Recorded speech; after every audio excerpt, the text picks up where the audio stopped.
WhatsApp, Twitter, Facebook पर जो जो लिख दे उसको भगवद गीता का वाच्य मान लिया जाता है। आज के इस युग में किसी भी एक छोटे से फैक्ट को उठाकर और उस पर लंबी चौड़ी अगर एक स्टोरी बनाकर परोस दिया जाए तो दुर्भाग्यवश शासन प्रशासन में कॉमन मैन, आम पब्लिक और खासकर 18 to 25 ईयर्स के एज ग्रुप के जो हमारे नौजवान साथी हैं, उनका इतना अविश्वास बढ़ गया है कि उन्हें लगता है कि ये जो भी परोसा जा रहा है वो सत्य है और सत्य के अलावा कुछ नहीं है। This is our failure. I admit very frankly, ये हमारा फेलियर है। क्यों? क्योंकि पुलिस और प्रशासन एक ऐसा ऑर्गेनाइजेशनल सेटअप है जिसकी बुनियाद न्यूट्रलिटी और एनोनिमिटी पर टिकी हुई है। हमसे अपेक्षा की जाती है कि हम अपने काम का प्रचार नहीं करेंगे, हमसे अपेक्षा की जाती है कि हम सबके लिए बहुत ट्रांसपेरेंट होकर काम करेंगे। But human frailty is law of nature. इंसान के दिमाग को पढ़ पाना इतना आसान होता तो इतने सारे पुराणों, ग्रंथों और वाच्यों की ज़रूरत ही नहीं पड़ती। इंसान की फितरत को अगर पढ़ पाना इतना आसान होता तो हम लोगों को ट्रस्ट फैक्टर पर संगोष्ठी करने की भी आवश्यकता नहीं पड़ती। What I mean to say is that there is a human element of decay and deterioration which persists in every organization, whether it is journalism, whether it is police, whether it is administration. और हम किसी व्यक्ति की frailty को अगर system की frailty मानने की भूल कर बैठते हैं तो फिर ये सिस्टम हमारे लिए अग्राह्य हो जाता है। आज के जेनजी की जो समस्या है वो यही है कि उसने अपने अलावा और अपने ट्विटराती के बबल के अलावा समूचे सिस्टम को अग्राह्य मान लिया है।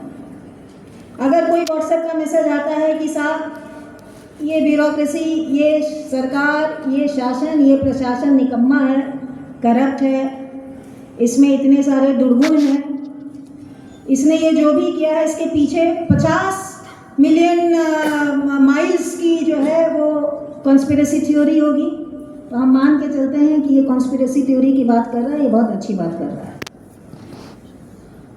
हम मान के चलते हैं कि इसने जो भी फैक्ट्स दिए हैं वो बहुत अच्छे फैक्ट्स दिए। क्यों? क्योंकि हम ये मानते हैं कि किसी भी सिस्टम की क्रिटिसिज्म करना सबसे अच्छा काम होता है और क्रिटिसिज्म में हमेशा दोष देखना चाहिए।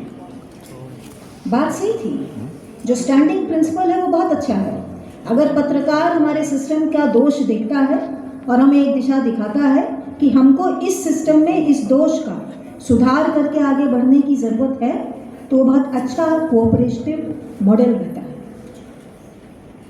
लेकिन अगर सो कॉल्ड सूडो जर्नलिज्म के अधीन, so called mass media journalism के अधीन, जिसकी अनफॉर्चुनेटली इंडिया में अभी तक कोई रेगुलेटरी बॉडी नहीं बनी है, कोई उसके रेगुलेशंस का दायित्व निर्धारण नहीं हुआ है, वो किसके अधीन, किस लॉज के अधीन काम करेगा, इसका कोई प्लेटफॉर्म निर्धारण नहीं हुआ है, लेकिन वो एक समूचे स्टैम्पीड की तरह बर्स्ट कर गया है हमारे सोशल डोमेन पर।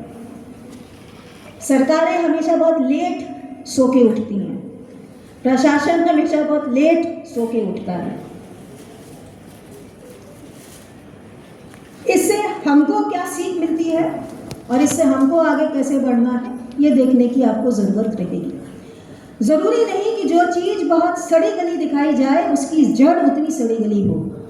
अगर हमारी जड़ें, पुलिस और प्रशासन की जड़ें इतनी सड़ी गली होती तो भारत में लोकतंत्र 75 वर्षों से जिंदा नहीं रहता। अगर हमारी ब्यूरोक्रेसी की इंटरनल कॉम्बैटिंग स्ट्रेंथ तरह तरह के प्रेशर्स को झेल कर भी सही काम करने की नीयत, दशा और दिशा कमजोर हुई होती तो आप आज जिस फ्री इंडिया के प्लेटफॉर्म पर खड़े होकर हमारी ही बुराइयों की कमियां निकाल कर और हमें ही आईना दिखाने की कोशिश करते हैं, वो फ्रीडम आपको नहीं मिली होती। मुझे कहने में 2 पैसे का भी संकोच नहीं है। इसी भारतवर्ष के साथ ब्रिटिश कॉलोनियलिज्म, फ्रेंच कॉलोनीज के बहुत सारे राष्ट्र स्वतंत्र हुए, उन्होंने अपने को इंडिपेंडेंट किया, अपनी सरकारें बनाई और हमारे संग कदम मिलाकर आगे बढ़े। अनफॉर्चुनेटली उन सभी राष्ट्रों में से सिर्फ इंडिया है जो आज भी चौथे स्तंभ की बात करता है, आज भी सिविलियन राइट्स की बात करता है, आज भी सिविलियन ह्यूमन राइट्स को सर्वोत्तम सर्वोपरि मानता है। बाकी जितने भी थे वो किसी ना किसी आपके टायरेंट रूलर के अधीन आ गए, किसी मल्टीनेशनल कंपनीज के अंडर आ गए, सिविल वॉर, सिविल स्ट्राइक में मर गए, मिट गए, या फिर वर्ल्ड क्लास के टेररिज्म के हब बन गए। आज आप अगर हमारा जियोपॉलिटिकल टेरेन देखें तो हमारे प्रत्येक बाउंड्री पर इस प्रकार का एक कोई महाविश्व की शक्ति बैठी है जिसको मालूम है कि हम अगर चाहें तो आज इंडिया में प्रवेश करें और उसको निस्नाबूद कर दें। क्यों नहीं घुस पाते हैं इंडिया में? Pseudo terrorism, backdrop terrorism, international mass media terrorism से तो हम बहुत लंबे समय से जूझ रहे हैं, जिसके बाद for this governments protocols and procedures हम खुले डोमेन में बात नहीं कर सकते हैं। उसके बावजूद हम आज भी एक महाशक्ति बनने की दिशा में अग्रसर हैं। That is because of the resilience of Indian people and the Indian settle. So what I am trying to say is that हमारे भारत में समाज में जो विभिन्न आयाम हैं जिसमें हम पत्रकारिता को चौथा स्तंभ मानते हैं, and it is indeed a very strong pillar of support for democratic setup, वो इतना गहरी जड़ों वाला वट वृक्ष है जिसे उखाड़ फेंकना बहुत आसान नहीं है। तो जब आपके पास कोई व्हाट्सएप मैसेज आए कि ऐसा ऐसा ऐसा हुआ है तो थोड़ा सा please I will just ask you kindly apply your mind. भगवान ने हमें इतना अच्छा इंसान बना के भेजा है और उसके अंदर इतना वर्ल्ड का सबसे पावरफुल ब्रेन दे के भेजा है। It is meant to be used. If the brain stage idle for a long time it becomes redundant. हमारे शरीर पर कहीं भी चर्बी जमा हो जाए, ब्रेन पर चर्बी नहीं जमा होनी चाहिए। Now I will talk with respect to the Gautam Budh Nagar scenario because this is very important and why we are standing here. मैंने पहले कहा था कि अगर आज आपके सिस्टम में आपका विश्वास थोड़ा सा डिगमगाता है और आपको लगता है कि हाँ इस सिस्टम की जो बुराई है वो बुराई बहुत सही है, उसका रीज़न क्या है कि हम आपका 100% विश्वास जीतने में नाकाबिल रहे हैं। मुझे कहने में भी कोई संकोच नहीं है कि इसकी जो सो कॉल्ड कॉन्फ्लिक्ट रेजोल्यूशन रहा है वो एक तरह का कनाइवेंस है जो पब्लिक में पुलिस की तरफ से भी हुआ और जर्नलिज्म की तरफ से भी हुआ। लेकिन अफसोस क्या होता है कि जब पुलिस सिस्टम में भी कुछ करप्ट एलिमेंट आगे आके हावी हो जाते हैं तो जो अच्छे जेंटलमैनली पुलिस ऑफिसर्स होते हैं वो पीछे सरक जाते हैं। उनको लगता है कि थोड़ा सा ओवरसी कर देने से, अनदेखा कर देने से अगर काम चलता हो तो काम चलाना चाहिए। जो हमारे राष्ट्र के स्वतंत्रता संग्राम से आंदोलन से जुड़े हुए और आज तक विभिन्न प्रकार की सरकारों को देखते हुए और उनके खिलाफ लिखते हुए जो हमारे वरिष्ठ आदरणीय पत्रकार बंधु रहे हैं, उन्होंने भी जब ये गंदगी देखी तो वो भी सोचते हैं कि इस पचड़ों में पड़ने की ज़रूरत नहीं है, इसको अनदेखा कर देते हैं, थोड़ा बैकसीट ले लेते हैं। ये दोनों ही परिस्थितियां सही नहीं हैं। अगर हम अफसर बनकर आए हैं, हम अपने पहले दिन एज एन ऑफिसर कॉन्स्टिट्यूशन के प्रति एक ओथ लेते हैं। और मेरा मानना है कि मास कम्युनिकेशन के बच्चे भी जब फील्ड में जाते हैं तो उनके अंदर एक सत्य को खोजने की आग जरूर रहती होगी, तभी वो उस फील्ड में जाते हैं, वरना आप कोई और भी कोर्स ले सकते हैं। You know how hard it is to be a full time journalist, you know how hard it is to be a full time police officer. फिर भी हम सड़क पर खड़े होकर और मशक्क़त करते हुए, धूप पसीना पोंछते हुए और उस मेहनत करने के लिए तैयार रहते हैं, क्योंकि मेरा मानना है कि हमारे और आपके दोनों के अंदर कोई आग होती है जो आग हमें चुपचाप बैठने नहीं देती है। आज इस मंच के माध्यम से मेरा आपसे यही आह्वान रहेगा, सभी पत्रकार बंधुओं से भी रहेगा कोई अगर आपको गंदगी दिखती हो, चुप मत बैठिए। अगर आपका ज़मीर आपको चुप बैठने देता है तो ज़मीर को थोड़ी सी धार देने की ज़रूरत है। यही मैं पुलिस वालों से भी हमेशा कहती हूँ, कोई गंदगी कहीं हो और आपको लगता हो कि यह गंदगी साफ करने के लिए आप सक्षम नहीं हैं, तो अपनी तलवारों को अंदर मत डालो। तलवारें जिस दिन मैदान में सो जाती हैं, तलवारों की धार कुंद हो जाती है और राष्ट्र के प्रति किसी काम की वो तलवारें नहीं रह जाती हैं। इसलिए जब हमने ज्वाइन किया था, जब हम आपकी उम्र में थे, तो everyone used to tell me कि ये गवर्नमेंट जो सेटअप है, ब्यूरोक्रेटिक सेटअप है, बहुत करप्ट है, इसमें ऐसा है, इसमें वैसा है, तुम एक दिन नहीं चल पाओगी, इस सिस्टम को खराब है, इसमें सिस्टम से लड़ना बेकार है और आपको कोई भी काम करने की फ्रीडम नहीं है, तुम इसी में गुम हो जाओगी। I was considered to be a fire brand. I am very happy to tell you, no matter where I have been posted, और प्रदेश के प्रत्येक हिस्सों में लगातार 25 साल की सेवा देते होने के बाद I have come to this conclusion, the system is very good. ये सिस्टम आपको कुछ अच्छा काम करने से रोक ही नहीं सकता। ये सिस्टम आपको मेहनत करके और परिणाम सामने लाने से रोक ही नहीं सकता। इस सिस्टम की जड़ें इतनी गहरी हैं कि किसी छोटा सा करप्शन का कीड़ा उस जड़ को चाट ही नहीं सकता, बशर्ते आप में वो काम करने का दम हो।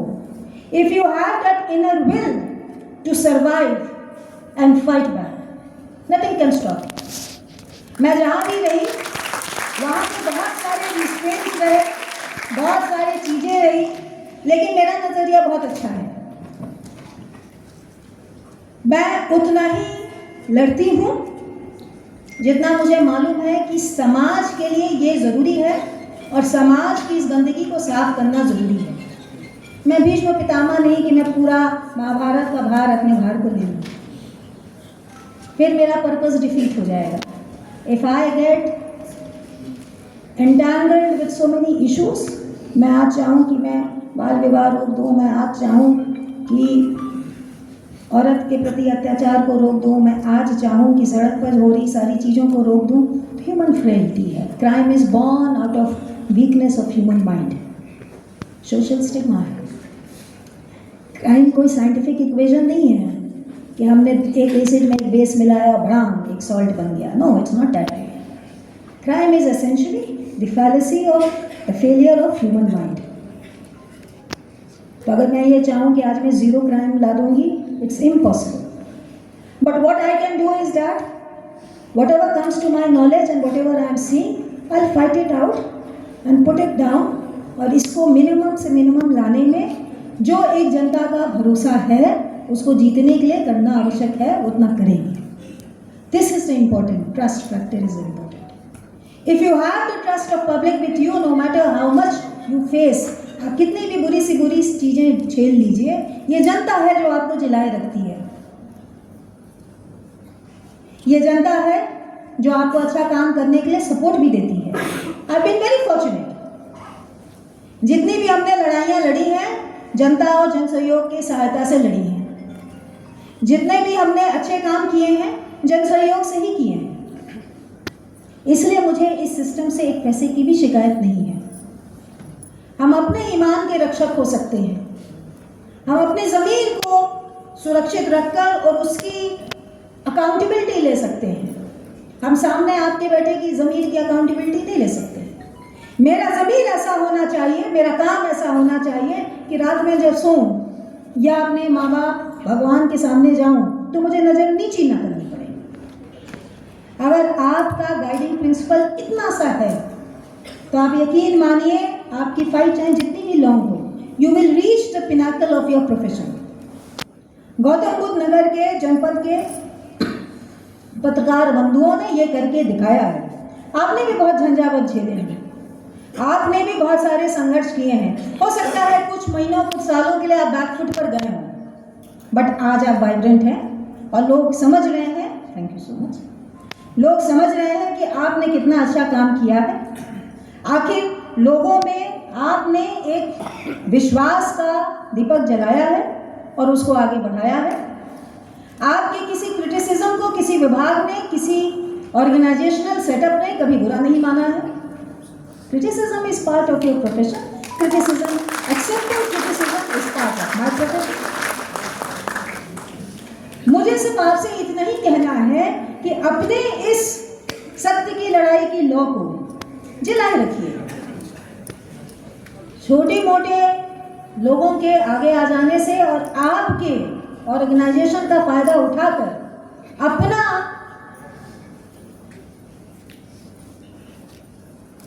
जिसको कहते हैं अंतर्निहित स्वार्थ की पूर्ति करने के लिए अपने ऑर्गेनाइजेशन को मत यूज होने दीजिए। इसीलिए पुलिस विभाग की भी इस गंदगी को हमने काटा है, बड़े लंबे संघर्ष के बाद काटा है।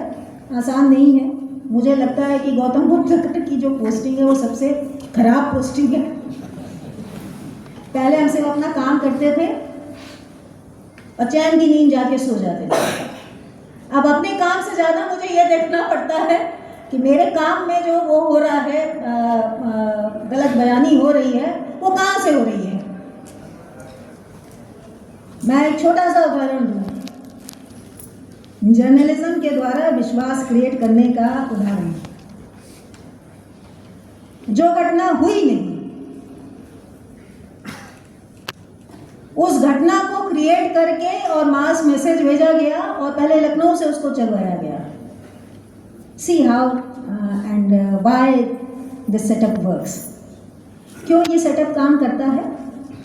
क्योंकि यहाँ पे जो पत्रकार बंधु हैं, इन्हें कोई हमसे समस्या नहीं है, हमें भी इनसे कोई समस्या नहीं है।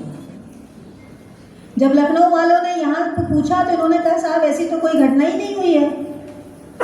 तो लखनऊ में कुछ बैठे हुए वरिष्ठ लोगों ने कहा तुम लोग झूठ बोल रहे हो। तो उन्होंने कहा ऐसा इतना तेज यहाँ व्हाट्सएप में चल रहा है, ऐसा हुआ होगा। देन अ काइंड फेलो जिनके संग मैंने काम किया था, उन्होंने मुझे लखनऊ से बताया कि तुम्हारे जनपद की एक यहाँ वायरल हो रही है, जरा देखो क्या है। क्या था कि एक भिखारी के बच्चे को किडनैप कर लिया गया, अगवा कर लिया गया दिन दहाड़े 3:30 बजे, और साहब उसको फिरौती के लिए डिमांड हुई है। I know my policing, I am very very confident of my policing.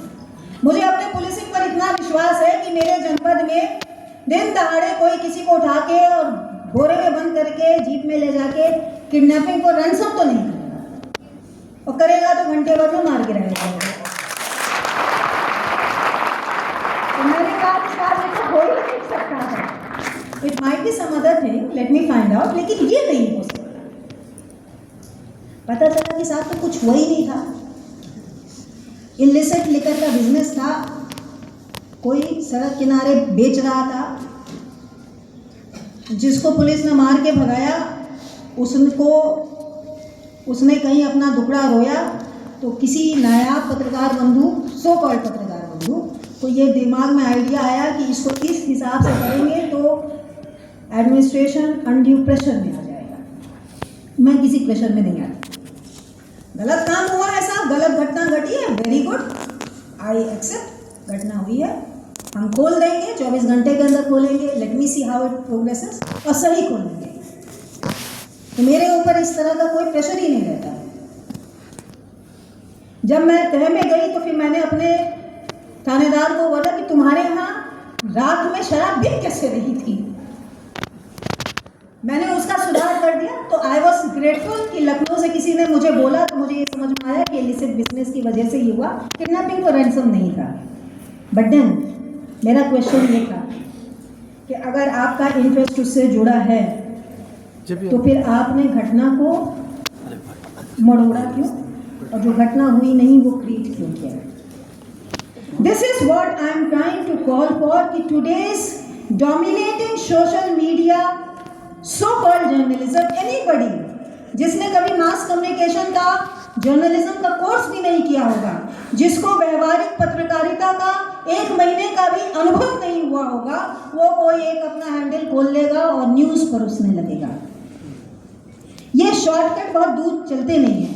आज आप किसी के पेरोल पर हैं, बहुत अच्छी बात है। जिस दिन आपका जो है वो इंटरेस्ट उसका खत्म हो जाएगा, आपका पेरोल बंद हो जाएगा, then you are in for a ruin. क्योंकि बाजार में आपके प्रोफेशनल स्पेस में जर्नलिज्म की आपकी धाक नहीं बनेगी। पुलिस और जर्नलिस्ट दो ऐसे स्पेसेस हैं जो अपनी धाक पे चलते हैं। अगर आपकी धाक है कि आप सत्य लिखते हैं और सत्य को छुपा नहीं सकते, तो फिर आपकी रिस्पेक्ट आपके डोमेन में हमेशा रहेगी।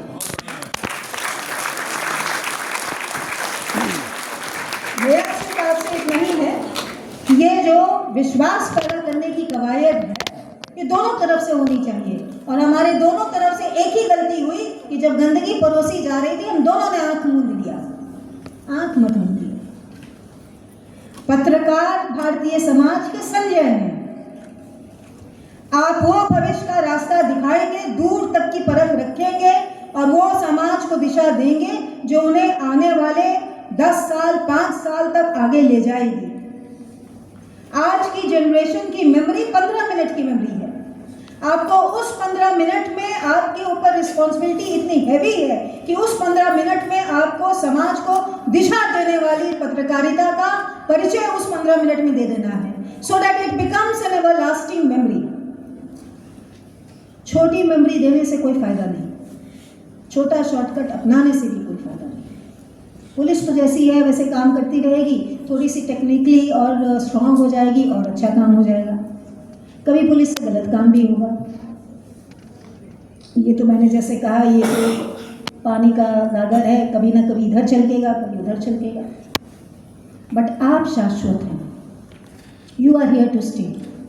Even if you think of retiring, आप अपने नौजवान पत्रकारों को दिशा देकर जाएंगे जो इस डिस्ट्रिक्ट का, इस स्टेट का और इस राष्ट्र का भविष्य निर्धारण करेगा। इसलिए मेरी आपसे सिर्फ इतनी अपील रहेगी, ये जो समाज में विश्वास पैदा करने वाला है, इसके सबसे इम्पॉर्टेंट धुरे आप हैं, सबसे इम्पॉर्टेंट फैक्टर आप हैं। और आपने अगर अपने प्रोफेशनल एटिकेट्स, प्रोफेशनल प्रिंसिपल्स और प्रोफेशनल ईथोस एंड पैथोस को बचा के रखा होगा, तो आप यकीन मानिए ये दिशा निर्धारण का रिस्पॉन्सिबिलिटी आपके कंधों से कोई दूसरा छीन नहीं पाएगा। हम लोग आपके साथ हैं, हमेशा साथ हैं। अच्छाई जहाँ भी हो उसे प्रोटेक्ट करके रखना चाहिए, उसको आगे बढ़ाना चाहिए। बुराई जहाँ भी हो उसका संज्ञान करके संहार कर देना चाहिए। मैं इससे ज़्यादा कुछ नहीं कहूँगी। मेरा यहाँ पर सिर्फ इतना मानना है, I have tried to make this policing in commissionerate system more accountable, more